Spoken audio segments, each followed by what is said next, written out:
Bonjour à tous, bienvenue au webinaire Partager des connaissances avec les conseillers des décideurs politiques, quelques mythes et quelques pistes. Mon nom est Mylène Maguire et vous pouvez me voir sous le pseudonyme Campus Virtuel. Et si vous avez des questions techniques au cours du webinaire, n'hésitez pas à m'écrire dans la boîte de chat. Vous pouvez poser des questions en tout temps dans la boîte de chat pendant toute la période. Vous voyez, c'est ma photo ici. Alors, aussi, prenez note que la présentation PowerPoint ainsi que l'enregistrement du webinaire seront disponibles sur notre site Internet après le webinaire. Et je vous demanderai, s'il vous plaît, si vous assistez à plusieurs dans une même salle, veuillez m'indiquer dans la boîte de chat qui est avec vous. Je vous remercie et maintenant, je repasse le micro à Florence Morestin, qui sera notre conférencière aujourd'hui. Alors bonjour à tous, merci Mylène pour l'introduction. Je suis agente de recherche au CCNPPS. Le CCNPPS qui est un des 6 centres de collaboration financés par l'Agence de la santé publique du Canada et qui sont situés dans différentes régions du Canada. Pour notre part, nous sommes hébergés à l'Institut national de santé publique du Québec. Et notre mandat est de soutenir les acteurs de santé publique dans leurs efforts de promotion de politiques favorables à la santé, d'où le sujet du webinaire d'aujourd'hui. Étant donné que ce webinaire est accrédité par l'École de santé publique de l'Université de Montréal, je dois déclarer mes conflits d'intérêts, donc je n'en ai aucun en lien avec le contenu de cette présentation. Présentation qui a pour objectif de vous amener à distinguer quels sont les différents types de conseillers des décideurs politiques, à évaluer la pertinence de vous adresser à eux et aussi à affiner un petit peu vos stratégies d'interaction avec ces conseillers. Bon, pour commencer, je vais préciser un petit peu de quel univers on parle. Donc d'abord, quels décideurs politiques? Le travail dont je vais vous parler aujourd'hui considère les ministres à la tête de ministères, les députés et sénateurs qui composent les assemblées législatives, ainsi que les maires et les conseillers municipaux au palier du gouvernement municipal. Donc on parle des gens qui conseillent ces décideurs-là. On ne parle pas de tous les conseillers. On parle exclusivement ici des conseillers dont c'est le rôle professionnel au sein d'une structure de gouvernement. Donc ça exclut ici tous les conseillers non officiels situés hors gouvernement. Et puis on se limite aussi, il y a évidemment toutes sortes de professionnels qui travaillent dans les structures de gouvernement que je viens de vous présenter, mais on se limite ici à ceux qui donnent des conseils aux décideurs politiques au sujet des politiques publiques. Et une chose à préciser qui est importante, c'est que ça inclut aussi les personnes qui conseillent indirectement les décideurs. Donc en préparant des analyses que d'autres conseillers vont en fin de compte présenter. Donc, ceci, c'est un petit peu les acteurs dont on va parler aujourd'hui. Maintenant, pourquoi aborder ça sous l'angle du partage de connaissances? Parce que les avis au sujet des politiques publiques qui sont destinés aux décideurs s'appuient sur des connaissances de toutes sortes. Et la fonction de conseil inclut de traiter ces connaissances. Habituellement, ce ne sont pas les décideurs politiques qui le font. Donc, si vous, en tant que porteur de connaissances de santé publique, vous voulez partager ces connaissances dans l'espoir de promouvoir des politiques plus favorables à la santé, bien souvent, c'est aux conseillers des décideurs que vous allez avoir affaire. En tout cas, c'est un maillon important. Une petite note au passage, là, on se situe dans la perspective où donc on apporte des connaissances à des conseillers, mais on s'entend qu'il s'agit de rôles que la même personne peut porter. Il y a peut-être certains d'entre vous qui sont des conseillers de décideurs politiques au sein de votre propre structure, mais par ailleurs, il vous arrive aussi de porter des connaissances vers des décideurs, vers des conseillers dans d'autres structures. D'accord? Donc, c'est des chapeaux qu'on peut porter à différents moments. Les données que je vais vous présenter aujourd'hui s'appuient sur 2 travaux qui ont été réalisés. D'abord, pour commencer, une revue de littérature, ça portait sur la littérature sur le partage de connaissances avec les milieux politiques. Ça inclut des études provenant de différents pays occidentaux et ça couvrait toutes les structures de gouvernement que je vous ai présentées tout à l'heure. Bon, même si en pratique, on a trouvé des quantités de données variables selon les structures. Comme toute revue de littérature, évidemment, il y avait des trous, c'est-à-dire des questions auxquelles on aurait aimé avoir des réponses et on n'a pas trouvé de données qui permettent d'y répondre. Donc on a décidé de compléter cette collecte de données en faisant quelques entrevues avec des fonctionnaires municipaux. Alors pourquoi municipaux? Parce qu'en fait les municipalités sont des partenaires assez naturels pour les directions régionales de santé publique. Mais dans la littérature qu'on avait explorée, on n'avait trouvé aucune étude portant sur les municipalités au Canada et leurs relations donc avec les gens qui apportent des connaissances de santé publique. D'où les entrevues qui ont été réalisées. J'en profite d'ailleurs pour remercier les fonctionnaires municipaux qui ont participé à ces entrevues, qui ont donné de leur temps. C'est évidemment un très petit échantillon, hein, donc on ne cherchait pas de la représentativité, on cherchait plutôt une diversité. Et c'est pour ça qu'on a interrogé des personnes qui avaient, au cours de leur carrière, travaillé dans 8 municipalités, basées un petit peu partout au Canada, de tailles extrêmement diverses, et aussi des personnes qui travaillaient sur différents thèmes, hein, des urbanistes, une personne qui travaillait dans le domaine du développement social, une autre dans le domaine des parcs et loisirs, pour avoir un peu une diversité de points de vue.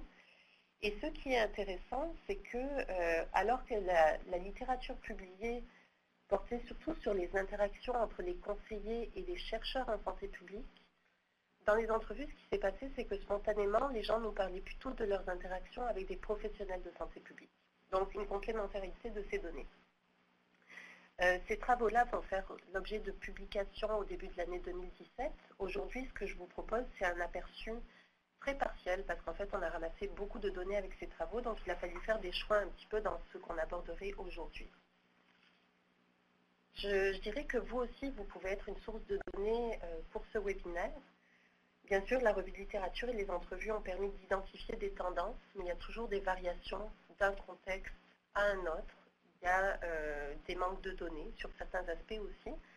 Donc, j'aimerais vous inviter à intervenir pour partager votre expérience, soit des interactions que vous avez pu avoir avec des conseillers de décideurs politiques, soit en tant que conseiller vous-même. Hein, c'est une question qu'on vous avait posée au moment de votre inscription. Et donc, les chiffres en date d'hier, en tout cas, 10 d'entre vous étaient présentement des conseillers de décideurs politiques, essentiellement des fonctionnaires dans des ministères, et puis 4 d'entre vous avaient été des conseillers dans le passé, et là dans des milieux divers. Donc je vous invite vraiment, n'hésitez pas à utiliser la boîte de chat pour intervenir et commenter ce que je dis pendant la présentation. Si jamais je manque votre commentaire pendant que je parle, j'y reviendrai de toute façon pendant les quelques périodes de questions qui sont prévues durant ce webinaire. Donc vraiment, je vous invite à contribuer. Alors, la première question qu'on va explorer, c'est un petit peu qui sont ces conseillers des décideurs politiques. Et on va en profiter pour s'attaquer à un premier mythe, à l'idée qu'il y a eux, les conseillers, nous, de l'autre côté, qui portons des connaissances de santé publique. Bon, il y a souvent ce genre de simplification dans la littérature sur le partage de connaissances, et surtout quand il s'agit d'aborder les milieux politiques. Ils sont parfois décrits comme un univers étranger, fonctionnant différemment. Moi, ça m'a fait penser un petit peu à ces contrées inconnues là, dans les anciennes cartes du monde qu'on représentait peuplées de créatures étranges. Bon, c'est évidemment à relativiser. Ce qui fait évidemment penser en termes de « eux » et « nous », c'est le manque de familiarité. Mais parfois, eux, ces fameux conseillers de décideurs politiques, vivent des situations semblables aux nôtres. Un exemple, vous trouvez peut-être difficile d'approcher certains milieux gouvernementaux, mais il peut arriver que des conseillers de décideurs vivent la même chose vis-à-vis des structures de santé publique.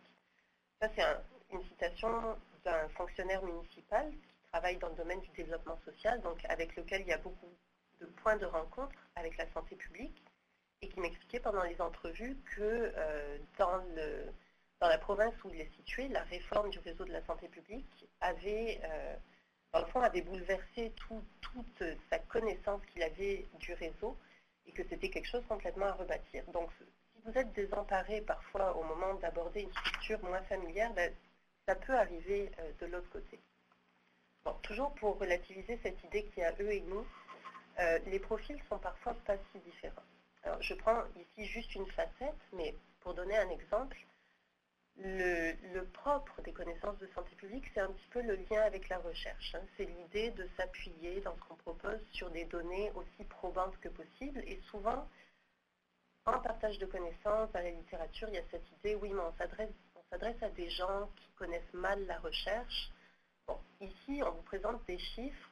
On peut voir le verre à moitié vide ou à moitié plein, évidemment, mais il y a une partie des conseillers, des décideurs politiques qui, de par leur formation ou de par des expériences de travail qu'ils ont eues dans le passé, ont quand même une familiarité avec la recherche. Bon, cela dit, ce qui est vrai aussi, c'est qu'il ne faut pas minimiser les différences qu'il peut y avoir, surtout entre des gens formés dans différentes disciplines. Donc il faut tenir compte de ça dans la communication. Mais en gros, le message ici, c'est qu'il ne faut pas ignorer les différences, certes, mais il ne faut pas les exagérer non plus. En tout cas, avec certains types de conseillers. Ici, on parle de fonctionnaires. Et alors, bien sûr, ça, c'est l'autre facette à relativiser dans l'idée de eux et nous, c'est qu'il y a plusieurs eux. Il y a plusieurs sortes de conseillers. Je présente ici l'autre question qu'on vous avait posée au moment de votre inscription. Donc, on avait catégorisé les conseillers de décideurs politiques en quatre catégories: les fonctionnaires municipaux, les fonctionnaires de ministère, les conseillers dans les bureaux de ministres et les conseillers dans les assemblées législatives. Bon, l'idée d'interagir souvent, en fait, c'est pas si souvent que ça. On avait fixé ça dans le sondage à une fois par trimestre ou plus, parce que ça vous permet quand même, c'est une fréquence qui vous permet au fil du temps, au fil des interactions, d'acquérir une connaissance assez raisonnable quand même des personnes que vous avez en face. Donc ce qu'on voit, c'est que votre familiarité la plus grande, c'est avec les fonctionnaires dans des ministères. C'est pas étranger probablement au fait que plusieurs d'entre vous sont également des fonctionnaires dans des ministères. Le deuxième milieu de familiarité, c'est un petit peu le milieu municipal, mais les conseillers dans les bureaux de ministres sont quand même sortis assez haut. Je dois dire que j'étais un petit peu surprise. Et en tout cas, ceci donc pour vous inviter encore une fois à partager vos expériences d'interaction avec ces conseillers. Et en fait, je vais ouvrir un petit peu la suite de la discussion avec un petit remue-ménage que je vous propose. Donc, je vous demande, sur la base des interactions que vous avez déjà eues avec différents types de conseillers ou ce que vous en avez entendu, j'aimerais vous demander un petit peu quelle différence vous voyez entre ces quatre types de conseillers, des grandes différences. Là. Donc, je vous invite à utiliser la boîte de chat pour ça.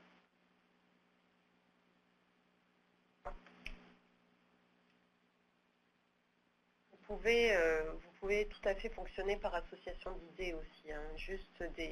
Là, on se questionne un petit peu sur des différences qu'il peut y avoir entre ces conseillers dans le genre de travail qu'ils font, ou dans leur profil, par exemple, dans les parcours qu'ils ont.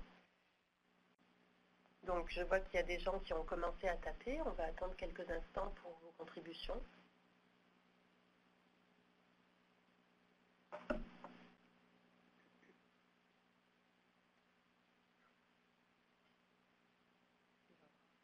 Peut-être quelques pistes pour ceux qui ne sauraient pas trop comment aborder la chose. On pourrait par exemple, dans un ministère, il y a des fonctionnaires, il y a aussi des conseillers dans le bureau de ministre. Peut-être si on regarde de cette manière plus précise, quelle différence vous voyez? Alors, on a des premières contributions, il y a des différences dans le type de décision qu'ils doivent prendre. L'aspect politique, oui, en effet, plus présent dans les bureaux de ministres que chez les fonctionnaires, que ce soit dans les ministères ou les municipalités, tout à fait. D'autres d'entre vous sont en train de taper.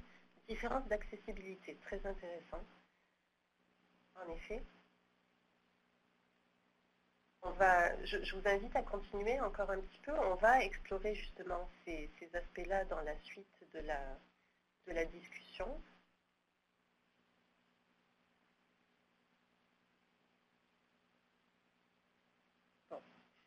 Je vais enchaîner, en fait, c'est intéressant parce que vous avez fait ressortir justement des aspects tout à fait clés que je vais discuter un petit peu plus. Continuez, si vous avez d'autres contributions, continuez à taper, puis j'y reviendrai en cours de route.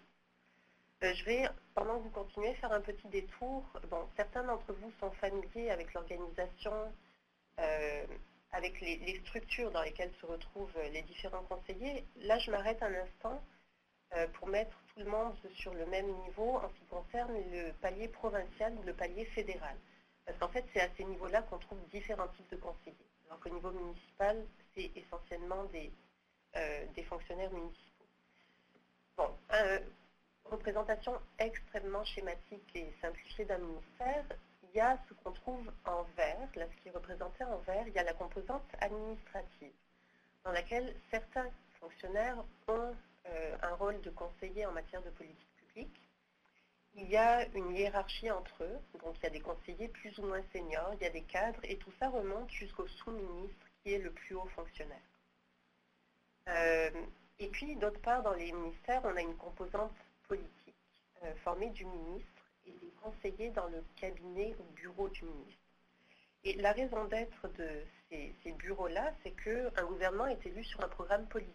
Et donc, le ministre a aussi besoin de cet aspect dans les conseils qu'il reçoit sur les politiques publiques. Mais bien sûr, les fonctionnaires ne peuvent pas donner ce genre d'avis, ils ont un devoir de neutralité politique. Donc, les conseillers au bureau du ministre sont là pour jouer ce rôle, en fait.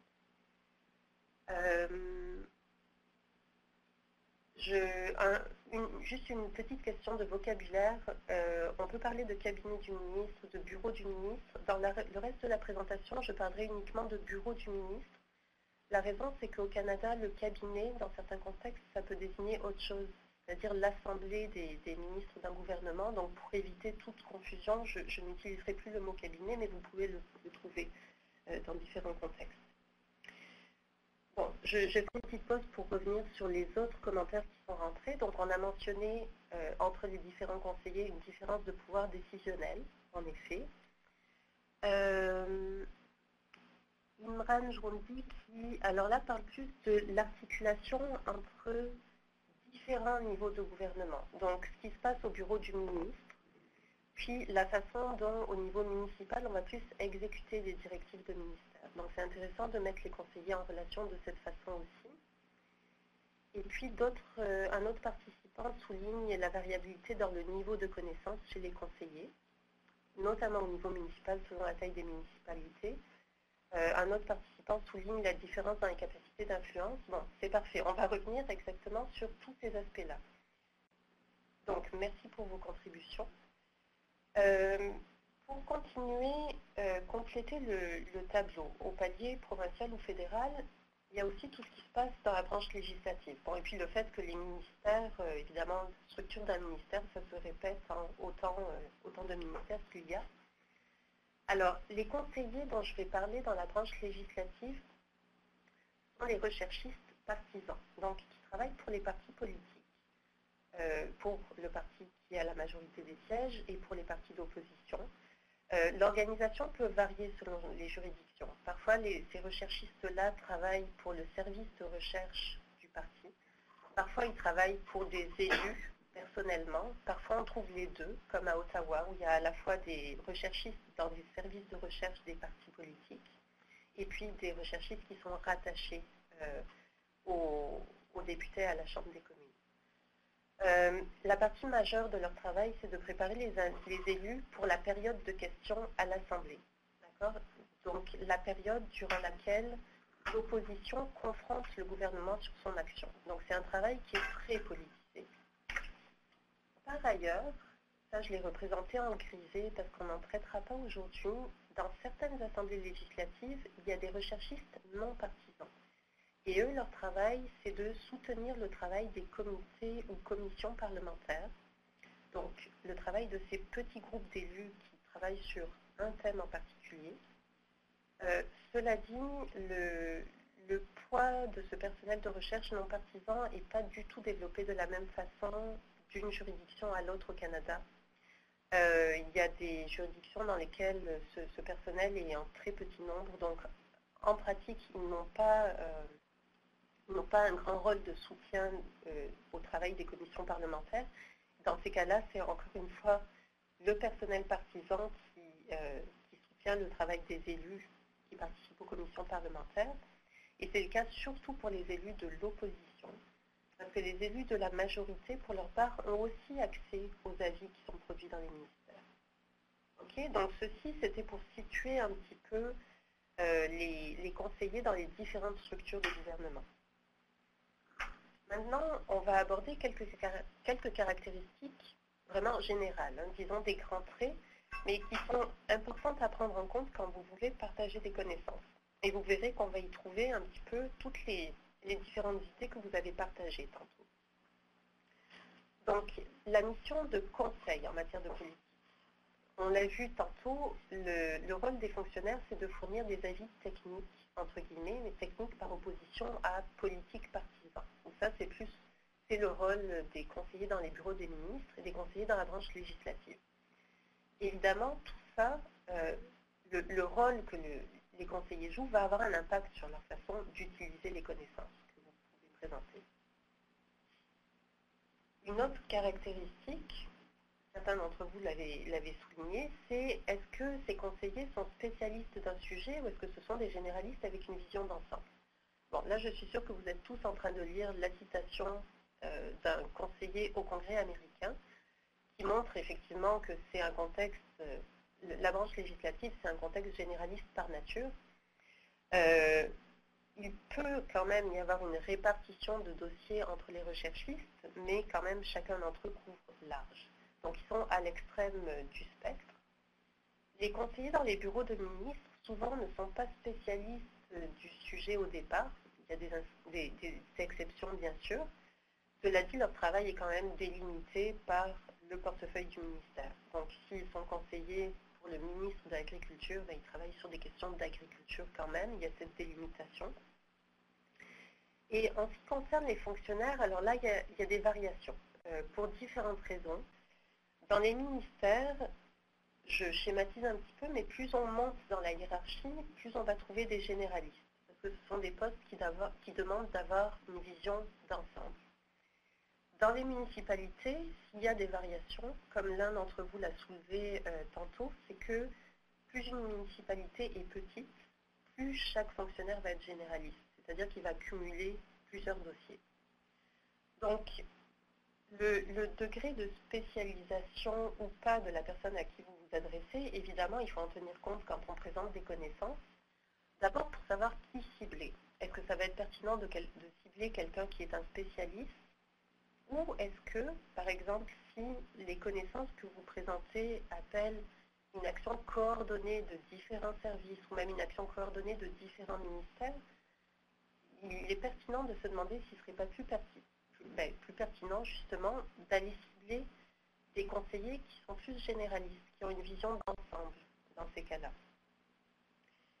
Bon, et puis d'autre part, évidemment, le degré de spécialisation de la personne à qui vous vous adressez va déterminer un peu le degré de vulgarisation, le genre d'explication que vous allez devoir donner pour que les connaissances soient comprises. Un autre aspect important, c'est est-ce que le poste du conseiller dépend du décideur politique? C'est évidemment pas le cas pour les fonctionnaires, donc ils peuvent survivre au mandat d'un décideur politique. Généralement, c'est le cas, et d'ailleurs, on y reviendra un petit peu plus tard dans la présentation. Par contre, les postes dans les bureaux de ministres ou dans la branche législative peuvent être très volatiles. Donc la question à vous poser, c'est les connaissances que vous présentez, à quelle échéance de temps est-ce qu'on peut espérer des retombées en matière de politique publique? Si vous visez une action immédiate, si c'est envisageable, réaliste qu'une action immédiate soit prise, bon, la durabilité en poste des conseillers a moins d'importance, mais si l'horizon temporel vraisemblablement va être assez lointain, il pourrait être pertinent de cibler des gens qui vont rester aussi à long terme et continuer à apporter les connaissances. Enfin, le dernier aspect sur lequel je m'attarderai, et là aussi plusieurs d'entre vous l'avaient suggéré, il y a la question de la proximité avec le décideur. Certains conseillers n'ont que des relations indirectes avec le décideur. Donc, des avis qu'ils préparent et qui remontent de conseiller en conseiller et qui finissent par être présentés par un autre conseiller. Le poids, évidemment, de la hiérarchie joue beaucoup sur la proximité. Donc, si on part de la gauche là, de la diapositive, évidemment, des ministères, ce sont de grosses organisations où le poids de la hiérarchie se fait beaucoup sentir. Donc, la proximité des fonctionnaires avec le ministre peut être très variable selon le poste qu'il occupe. Dans les municipalités, là aussi, il y a de la hiérarchie, mais, et en principe, c'est la hiérarchie qui a des interactions avec les élus. Cela dit, dans toutes les entrevues que j'ai réalisées, tous les fonctionnaires avaient mentionné avoir eux aussi des interactions avec les élus. Et c'est encore plus le cas dans les petites municipalités. Donc une variation, mais une plus grande tendance à la proximité, sauf évidemment si on parle de très grandes municipalités. Bon, et du côté, par contre, des bureaux de ministres ou de la branche législative, pardon, là on parle de petites équipes. Hein. Ça peut aller vraiment de 2 personnes à peut-être une douzaine, en tout cas pour ce que j'ai trouvé au Canada. Donc là, la proximité est grande. La question à vous poser quand vous êtes dans une perspective de partage de connaissances, c'est quel va être le nombre d'intermédiaires pour que ces connaissances-là possiblement remontent jusqu'aux décideurs et quel va être le poids de la vie des personnes qui vont présenter ces connaissances. Donc, ces caractéristiques générales, surtout si une occasion se présente à vous de vous adresser à un conseiller, il sera important de bien situer cette personne et comprendre comment son positionnement peut avoir des implications pour le partage de connaissances. Maintenant, si c'est vous qui initiez une démarche et vous voulez faire un choix, on peut imaginer quelques scénarios généraux pour vous guider. La première question, vraiment la base de toute façon, c'est selon le domaine de politique publique que vous voulez influencer, quel est le palier de gouvernement responsable? Entre quels paliers c'est partagé, à la limite? Si c'est le palier municipal, bon, on a parlé d'un seul type de conseiller à l'intérieur des structures municipales, les fonctionnaires municipaux. Mais par contre, si ça se passe au palier provincial ou fédéral, là, quel serait le type de conseiller plus pertinent à approcher? Le genre de connaissances qu'on présente en santé publique, normalement, c'est des connaissances de nature technique, par opposition à politique partisan. Donc les interlocuteurs les plus naturels de ce point de vue, ce sont les fonctionnaires du ou des ministères compétents. Et par ailleurs, il y a aussi du sens à approcher d'abord des ministères, parce que dans les systèmes politiques qu'on trouve au Canada, c'est de toute façon plus la branche exécutive qui définit les orientations, plus que la branche législative. Donc il y a du sens à les approcher. Mais à la limite, on pourrait se demander pourquoi les fonctionnaires? Pourquoi pas approcher les conseillers dans les bureaux de ministres? Alors là, je dois dire que, étant donné qu'on a trouvé peu de données dans les travaux qu'on a réalisés, on a trouvé des indications du positionnement de ces conseillers-là, mais pas de réponse définitive. Je vous inviterai tout à fait à compléter si vous êtes familier des interactions avec ces conseillers. Ce qui ressortait, c'était que oui, ces conseillers-là ont un avantage sur les fonctionnaires dans les relations qui sont avec le ministre, parce que plus proches, parce que un plus grand capital de confiance, parce qu'évidemment, ils ont été choisis par le ministre lui-même. Donc ici, je vous présente une citation provenant du Royaume-Uni, où on voit clairement que l'avis que donne le fonctionnaire va être pas mal subordonné à ce que le conseiller au bureau du ministre va en penser. Et donc le poids que ça aura dans les yeux du ministre va être assez dépendant de ce que dira le conseiller du bureau du ministre. Mais d'autre part, ces conseillers-là dans les bureaux de ministres, selon certaines études qu'on a trouvées, sont moins accessibles, donc moins ouverts que des fonctionnaires à être approchés par un expert ou un chercheur qu'ils ne connaissent pas. Et d'autre part, de par leur rôle, il faut accepter que si on s'adresse à eux, il pourrait y avoir une utilisation politique des connaissances qu'on leur présente.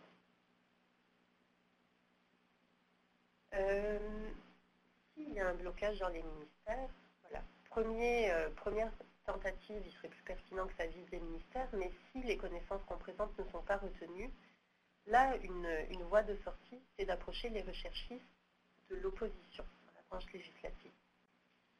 C'est l'opposition, donc ça ne peut pas déboucher sur une prise de décision immédiate, mais votre objectif pourrait être d'une part de susciter le débat, de mettre un sujet plus sur la place publique, Et d'autre part, idéalement, peut-être de préparer le terrain pour plus tard, c'est-à-dire que les connaissances que vous présentez puissent influencer le programme de ce parti d'opposition, avec peut-être un impact quand ce parti accédera au pouvoir dans le futur. Il faut être prêt à assumer, par contre, que les connaissances que vous présentez vont certainement être utilisées de manière politique, donc pour confronter le gouvernement. Ceci, bon, pour faire le tour un petit peu de l'idée d'approcher un type de conseiller ou un autre. Cela dit, même une fois que vous avez ciblé le type de conseiller, il va falloir identifier précisément qui travaille sur votre sujet. Et parfois, il y a plusieurs réponses. Donc, ne pas s'arrêter à la première réponse qu'on trouve. Ici, un exemple sur qui influe le réseau piétonnier dans les villes. Un aspect qui nous intéresse en santé publique pour toutes les actions, toutes les intentions concernant l'encouragement de la marche du transport actif. Bon, c'est une des urbanistes que j'ai passé en entrevue qui soulignait que oui, on peut approcher les urbanistes parce que ce sont eux qui donnent les grandes orientations, mais cela dit, au final, il ne faut pas oublier les ingénieurs qui travaillent au service des travaux publics de la ville parce que ce sont eux qui reçoivent le budget et qui décident comment les grandes orientations vont se traduire dans le concret, dans la construction de trottoirs, de sentiers, etc. Alors, la grande question, évidemment, c'est comment comprendre qui fait quoi dans les structures de gouvernement qu'on approche.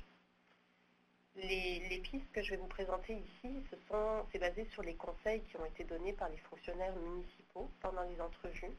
Ça s'applique dans une certaine mesure au ministère, mais je vous encouragerai, si vous êtes familier des milieux ministériels, à suggérer aussi des points d'entrée dans ces milieux-là. Donc, le point de départ, c'est le site web. C'est le plus accessible. C'est là que vous pourrez trouver généralement un organigramme de ces structures pour un peu comprendre comment le travail est réparti.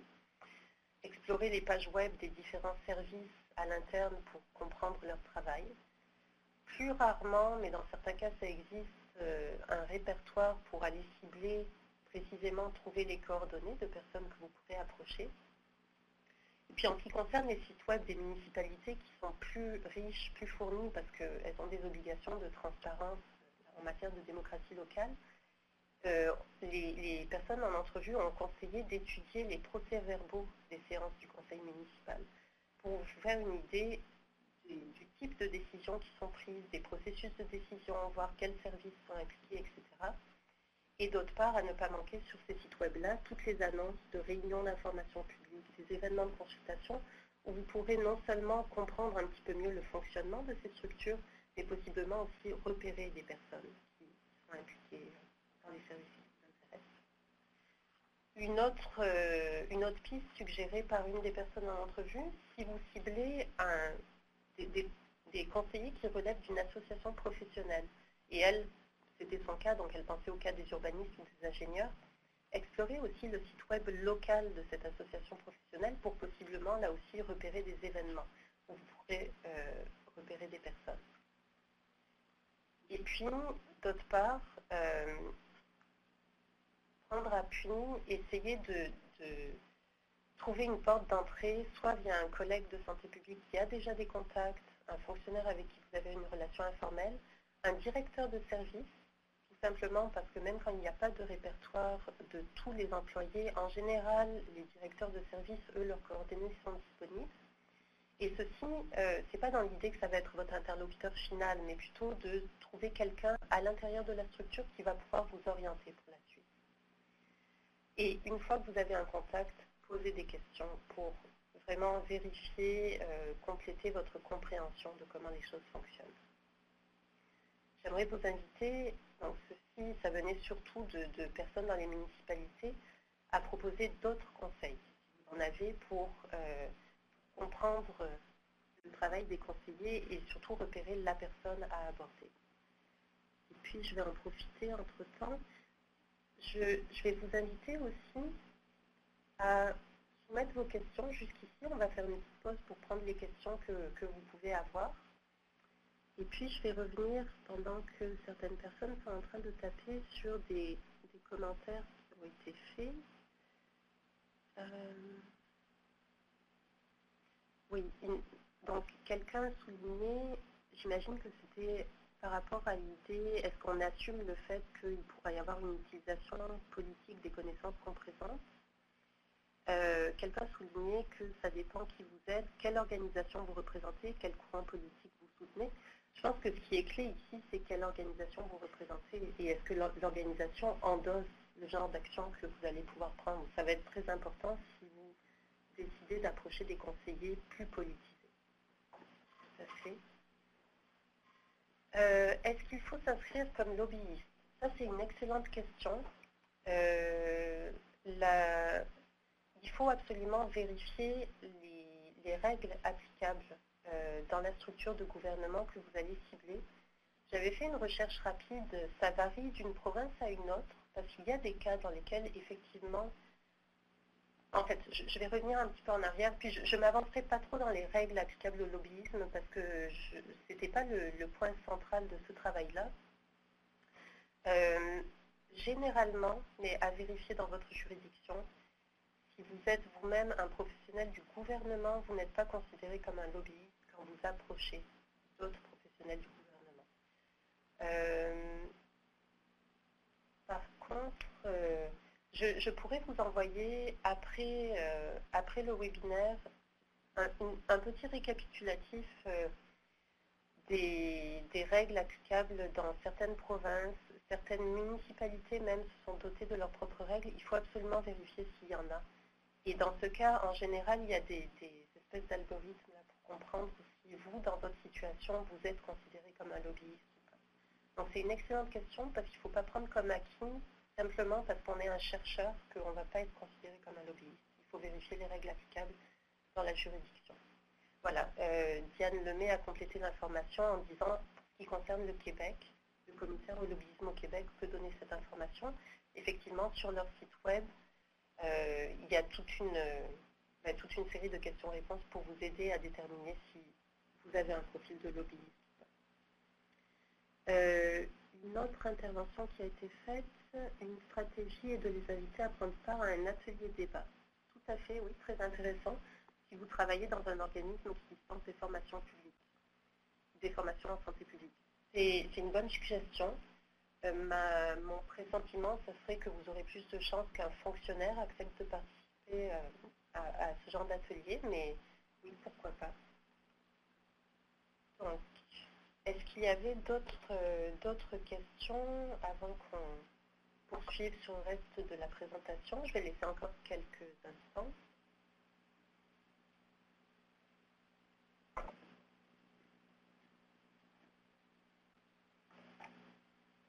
Okay.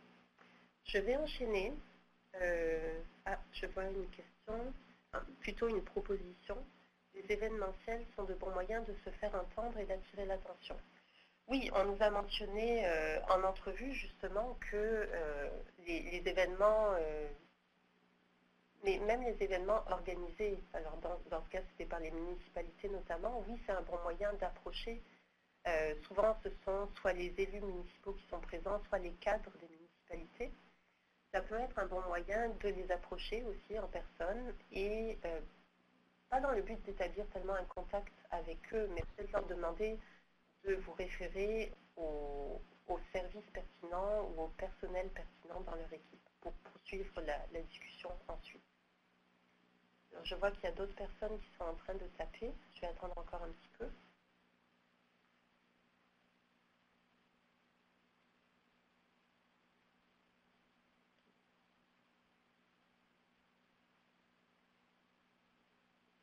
Alors, y a-t-il des moments pour influencer les politiques par le partage de connaissances dans l'année plus propice? Ça, c'est intéressant. J'ai que des réponses anecdotiques à ça, mais ce qui est ressorti dans les entrevues, alors c'est dans deux domaines bien particuliers. La personne qui travaillait dans le domaine des parcs municipaux, les parcs et les loisirs au niveau municipal me disait la période à éviter complètement, c'est d'avril à octobre. Tout simplement, en plus c'était dans une petite municipalité, donc peu de personnel. Avril à octobre, pour eux, c'est la période de feu, où ils sont en train de gérer toutes les installations extérieures, les piscines, les parcs, etc. Donc, en dehors de cette période. Et d'autre part, un urbaniste, lui me disait que pour lui, une période plus calme, c'est le mois de décembre. Il y a moins de... Alors, c'était un urbaniste dans un rôle particulier, mais il me disait à cette période-là, il y a moins de soumission de développement immobilier à la municipalité pour les faire approuver. Donc, étant donné qu'il y en a moins, une partie des urbanistes est un peu plus libérée, un peu plus de respiration pour se pencher sur autre chose. Donc, voilà une réponse au moins partielle. Et conseil pratique, oui, qui est donné, engager un agent de planification, programmation, recherche avec de l'expérience dans l'appareil gouvernemental, oui, certainement, ça peut aider pour avoir quelqu'un qui sait un petit peu comment ça fonctionne, qui nous aide à naviguer. Je vais enchaîner sur la suite parce qu'on a encore pas mal de contenu. Si vous avez d'autres idées, d'autres questions qui surgissent, soumettez-les, puis on y reviendra plus tard. Bon, on avait commencé directement par à qui s'adresser parmi les conseillers. Bon, on va revenir un petit peu en arrière. Au fond, pourquoi s'adresser à des conseillers plutôt qu'à des décideurs? On pourrait se dire, oui, on va éviter tous les intermédiaires puis aller droit au but. En se disant, après tout, c'est le décideur politique qui a le dernier mot. C'est toujours relatif, mais oui, à son niveau, il a le dernier mot, même si ultimement, un décideur ne prend jamais une décision politique tout seul. Aller directement au décideur, on peut se dire aussi, ça va éviter que nos connaissances qu'on présente à un conseiller soient carrément rejetées, soit qu'elles soient transformées par le conseiller, ce qui arrive effectivement, puisqu'elles sont adaptées pour les besoins à l'interne. Donc on pourrait se dire, on va aller directement au décideur. Bon, la citation que je présente ici, étant donné le rôle des conseillers qui est inscrit dans le système, est-ce qu'on peut vraiment les contourner? La réponse est plutôt non. Donc, il y a un peu une question de réalisme. Les conseillers, en tout cas les fonctionnaires et possiblement même les recherchistes dans la branche législative sont de toute façon plus accessibles. En entrevue, notamment, les fonctionnaires municipaux me disaient qu'ils ont l'habitude d'être approchés constamment, que ce soit par les citoyens, par des organisations. Donc le fait que vous le fassiez vous aussi, c'est vraiment pas un problème. Ils ont l'habitude de traiter avec ce genre d'approche. Et ce qui est ressorti aussi, donc dans la revue de littérature, ça parlait plus des milieux de recherche. Et oui, on parlait de certains cas où des chercheurs pouvaient rencontrer des ministres, mais il s'agissait de chercheurs éminents, et puis d'autre part, il ne faut pas oublier qu'un chercheur n'est pas lui-même dans une structure hiérarchisée. Et par contre, ce qui ressort clairement, ce qui est ressorti dans les entrevues, c'est que quand ce sont deux organisations qui sont en présence, comme une municipalité et une direction de santé publique, eh bien, il y a des relations de professionnel à professionnel, et par ailleurs, il y a des relations entre les hiérarchies. Donc, ça se passe comme ça. Il y a aussi des questions de pertinence.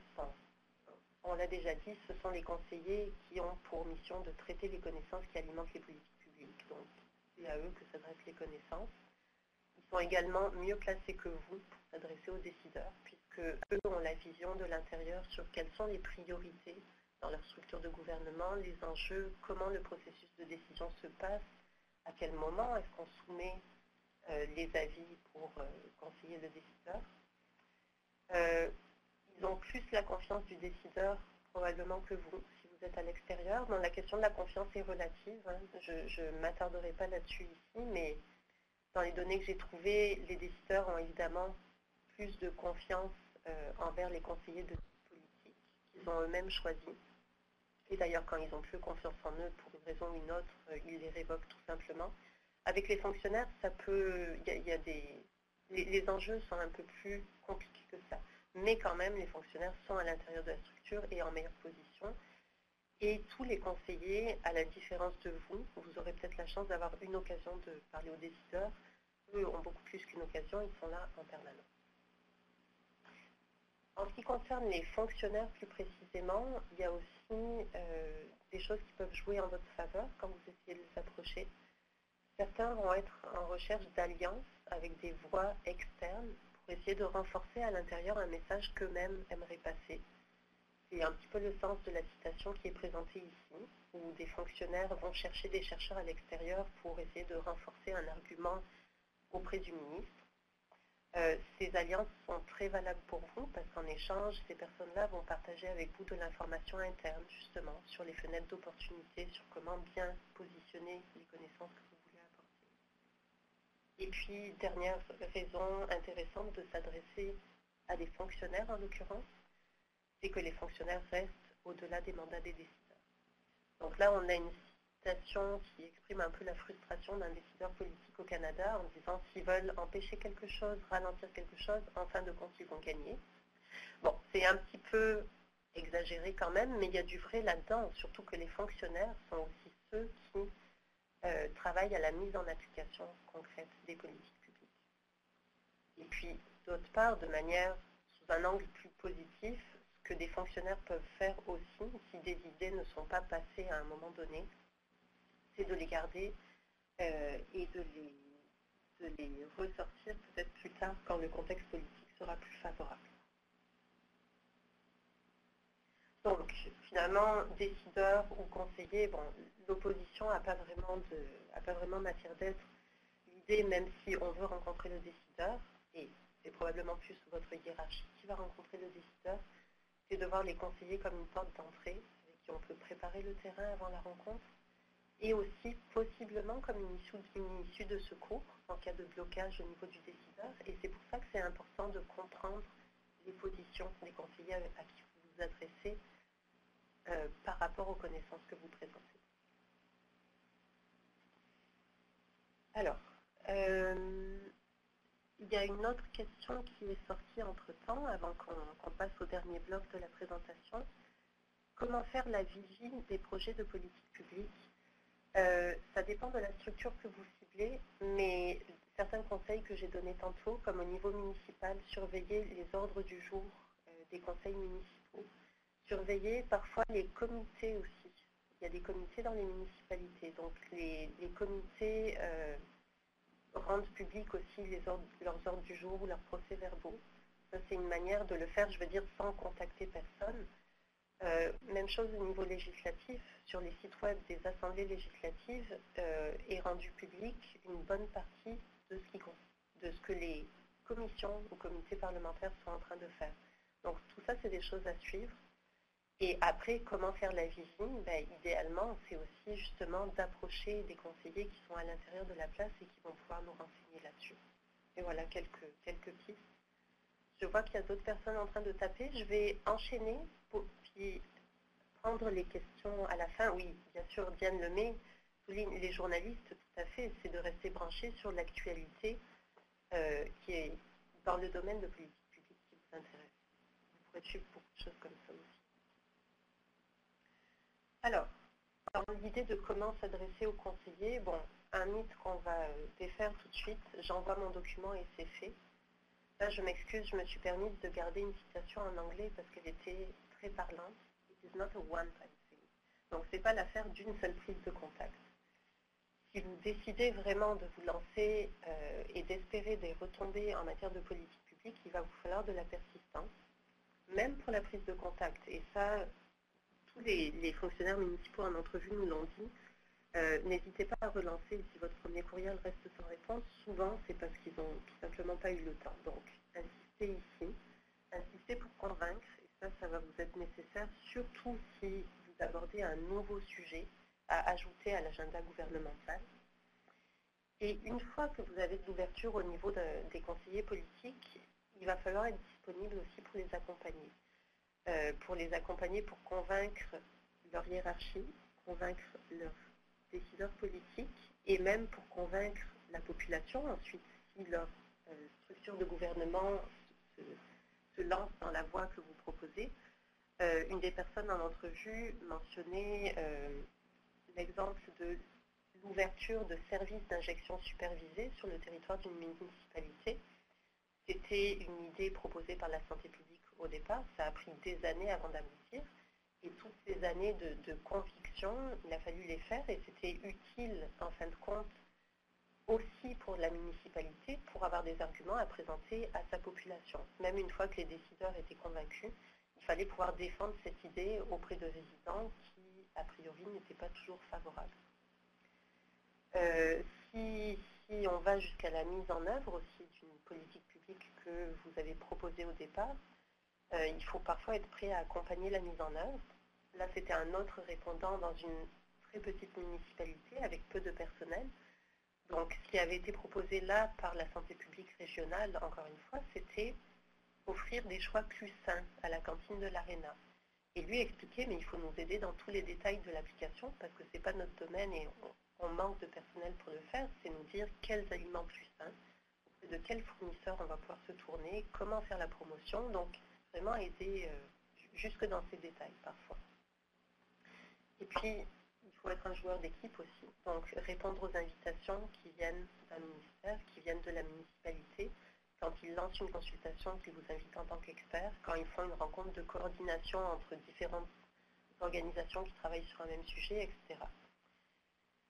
Il y avait quelques éléments qui ressortaient forts, là, qui étaient importants à ce sujet. Sur les relations, c'est important, oui, de commencer par un écrit pour donner plus de poids à votre approche. Donc, commencer par un courriel. Mais par la suite, ce qui est important pour les conseillers qui ont participé aux entrevues, c'est vraiment le contact en personne ou au téléphone, parce que c'est ce qui va les aider à vous faire une idée de qui ils ont. C'est ce qui va les aider à se faire une idée de qui est en face d'eux. Donc, pour aider à bâtir la confiance. Et puis, tout aussi important, ce sont les relations d'organisation à organisation, comme j'ai mentionné plus tôt. Donc, il faudra être prêt aussi à un moment donné à mobiliser votre hiérarchie. L'importance du temps, finalement, c'est des contacts informels qui se répètent au fil du temps et puis qui aident petit à petit à mieux comprendre les intérêts communs, à bâtir la confiance. Une des personnes en entrevue parlait de petits succès. C'est important d'avoir des petits succès ensemble. Et tout ça peut ouvrir la voie à des partenariats plus formels. Par exemple, une des urbanistes en entrevue expliquait qu'après plusieurs années de travail comme ça ponctuel avec l'autorité régionale de santé publique, ils en étaient à envisager de donner une place plus officielle à cette autorité de santé publique dans les processus de décision de la ville en matière d'urbanisme. Donc ça se bâtit vraiment au fil du temps. Quand même, ce qu'il faut préciser évidemment, c'est que ça c'est la perspective de fonctionnaires qui ont parlé de conseillers avec un profil plus politique et qui, eux, ont des horizons temporels différents. Bon, peut-être qu'eux ne souligneraient pas cette inscription des relations dans le temps. On va passer à un dernier mythe, mais en fait plutôt un débat pour être juste. Nous devons traduire nos connaissances en recommandations de politique publique. Et là, je vais vous demander de voter pour montrer votre accord avec cette affirmation. Donc, est-ce que nous devons faire des recommandations de politique publique? Je laisse quelques secondes pour faire rentrer les votes.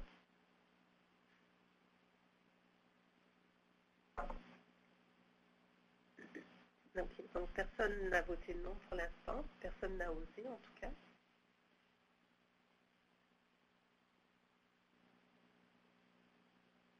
Et peut-être des gens aussi qui ne veulent pas voter parce qu'ils trouvent que c'est un peu trop tranché, oui, non.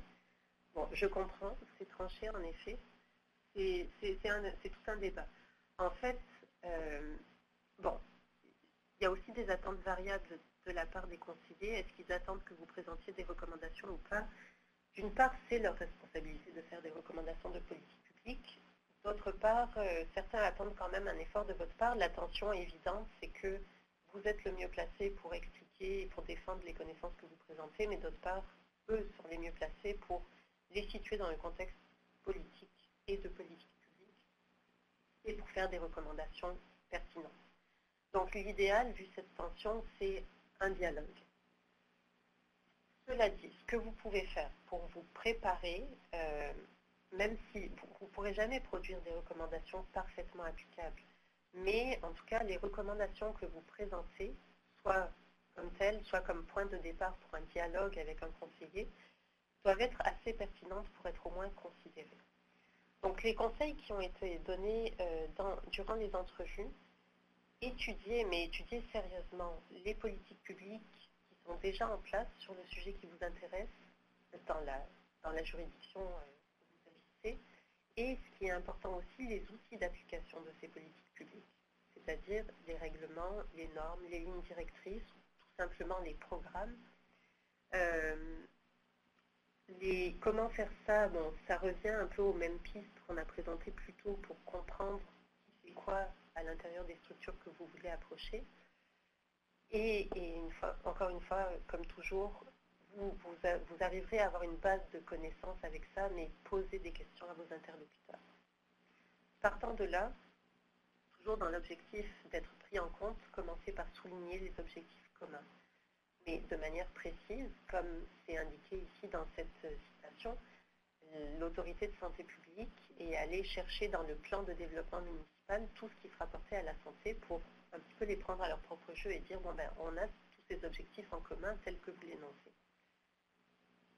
Et ensuite, évidemment, vous voulez aller plus loin, vous présenter des connaissances pour pousser un peu plus du côté des politiques publiques, pointer précisément ce qui manque dans l'existant.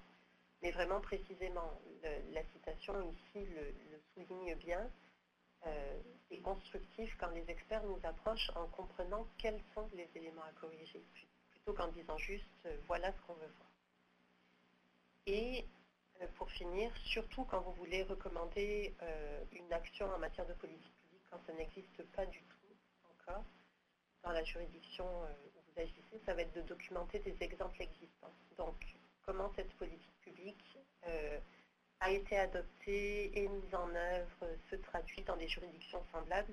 Ça a été mentionné dans plusieurs entrevues sur des sujets aussi variés que les services d'injection supervisée.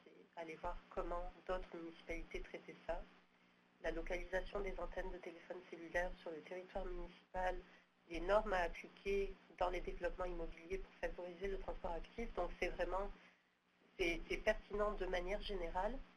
Ce sera encore plus pertinent si vous allez chercher des juridictions semblables, et notamment de taille semblable. Parce que ça sera plus, ça donne un indice que ce sera applicable aussi là où vous le suggérez. Donc, c'était un aperçu très bref. Les documents donc apparaître début 2017 iront plus en détail, couvriront aussi des thèmes qui n'ont pas pu être traités aujourd'hui. Dans le courriel que vous recevrez après le webinaire, on vous donnera un chemin pour accéder à la page web pour, si ça vous intéresse, vous inscrire à notre liste de diffusion pour être avisé quand ces documents vont être publiés.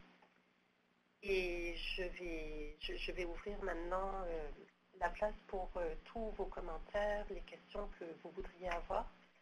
Je sais qu'il est déjà 14h58, on peut prolonger quelques minutes après 15 heures, donc n'hésitez pas. Je vais commencer par revenir sur d'autres commentaires qui étaient rentrés en cours de présentation. Alors, on nous demande, dans le cadre d'un appel de mémoire sans consultation en présentiel, par exemple, comment assurer une relance ou un suivi? J'imagine, est-ce que vous pourriez préciser, est-ce que c'est dans un cadre dépôt de mémoire, dans un cadre législatif? Ce que je pourrais dire, oui, c'est un cas dans lequel il y a une procédure formelle. C'est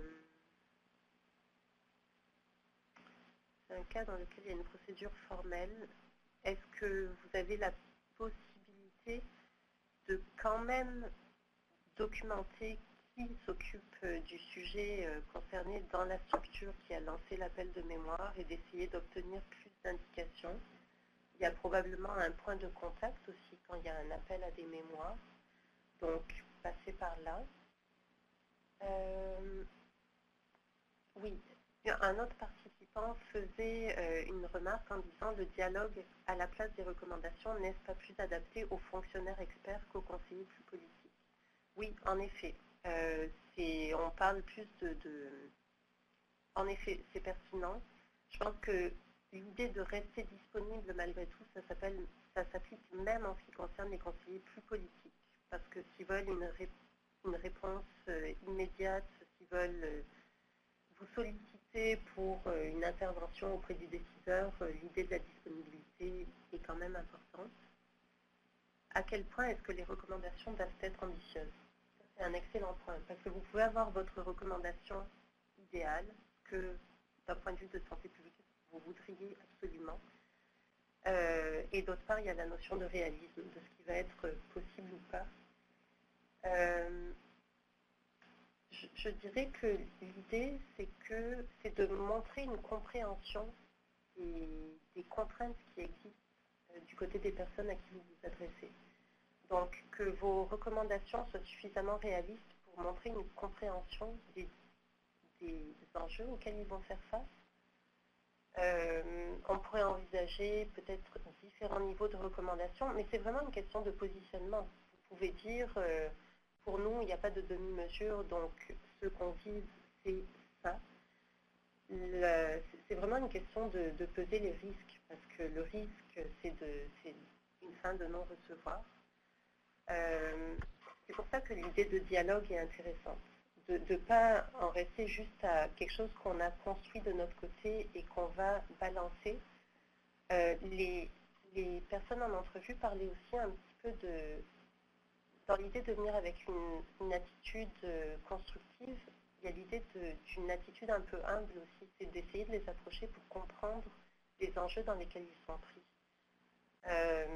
Idéalement, vous pourriez faire des recommandations préliminaires, mais en indiquant que c'est votre suggestion, que vous avez l'ouverture de voir comment tout ça peut s'inscrire dans les processus et dans les enjeux auxquels la structure de gouvernement fait face,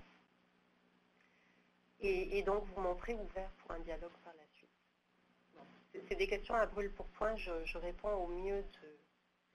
Les recommandations restent une piste à la réflexion, oui, tout à fait. On peut, avec les recommandations,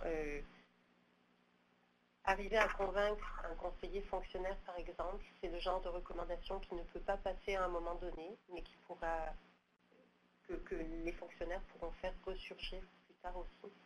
Donc oui, il n'y a pas toujours un effet immédiat. Comment agir pour garder l'originalité de ces recommandations devant un obstacle des idées des conseillers qui pensent autrement, eux pourtant proches des décideurs? Bon, on peut toujours essayer de cibler d'autres conseillers dans la même structure de gouvernement, et on peut, comme je mentionnais tantôt, quand il y a vraiment un obstacle qui n'est pas surmontable dans une structure de gouvernement, aller vers une autre. C'est ce que je disais à propos d'approcher l'opposition dans la branche législative. L'idée, c'est un petit peu toujours de commencer par une stratégie de coopération, et quand ça ne marche pas, peut-être d'aller vers des stratégies je ne vais pas dire confrontation, c'est un petit peu fort, mais d'envisager d'autres stratégies. Mais ce qui est sûr, c'est que commencer par la confrontation d'emblée, dans la plupart des cas, ça ne mènera à rien. Donc, commencer par une ouverture de coopération, à la coopération. Je crois qu'il y a une autre question peut-être en train d'être écrite. Je vais laisser quelques instants encore. Alors, quel est le danger de recommander de ne pas faire un projet lorsque les risques à la santé publique sont trop importants? Devons-nous recommander des moyens de mitigation au lieu?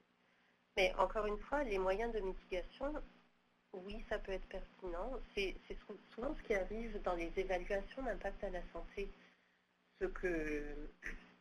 auquel participe la santé publique. Quand une politique publique risque d'avoir des effets négatifs sur la santé, souvent l'évaluation d'impact à la santé vient proposer des recommandations pour mitiger, justement. Ça dépend de quel risque à la santé publique on parle. Peut-être l'idée serait d'avoir des recommandations, il n'est pas réaliste de dire ne faites pas un projet parce que ce ne sera pas écouté de toute façon. Il faut s'être préparé à recommander des moyens de mitigation qui, d'un point de vue de santé publique, vont être quand même acceptables. Tout en faisant passer l'idée auprès de nos interlocuteurs que les moyens de mitigation, c'est comme une demi-mesure, mais pour telle et telle raison, c'est loin d'être l'idéal. Je pense que ce serait le mi-chemin qu'on pourrait adopter dans ces situations. C'est des équilibres extrêmement subtils à trouver. Mais d'où l'idée de faire ça le plus possible, en étant extrêmement bien préparé, aussi bien que possible, en sachant quel univers on a en face. Donc ça demande un investissement en temps, hein, ça c'est certain. Et ensuite, partant de là, c'est oui, on peut préparer nos propres recommandations, mais c'est aussi là qu'est toute l'utilité du dialogue pour voir jusqu'où on peut aller réalistement. S'il n'y a pas d'autres questions qui rentrent, je pense qu'on va aller à la conclusion du webinaire. En dernière diapositive, il y a mon adresse courriel. Donc, s'il y a d'autres questions qui vous viennent par la suite, n'hésitez pas. Donc, Mylène vient de poster dans la boîte de chat l'adresse pour aller compléter le formulaire d'évaluation du webinaire. C'est aussi de cette façon que vous pourrez accéder au formulaire pour demander vos crédits de formation. Ce sont deux procédures complètement indépendantes. Donc, l'évaluation, elle reste complètement anonyme. On vous remercie énormément de bien vouloir la remplir. Ça nous aide pour améliorer constamment nos activités. Donc voilà, vous recevrez également un courriel, si vous n'avez pas le temps tout de suite, avec ce lien vers le formulaire d'évaluation et avec les liens vers la page où seront postées les diapositives de la présentation, l'enregistrement. Et voilà, donc on vous remercie beaucoup d'avoir participé à ce webinaire et merci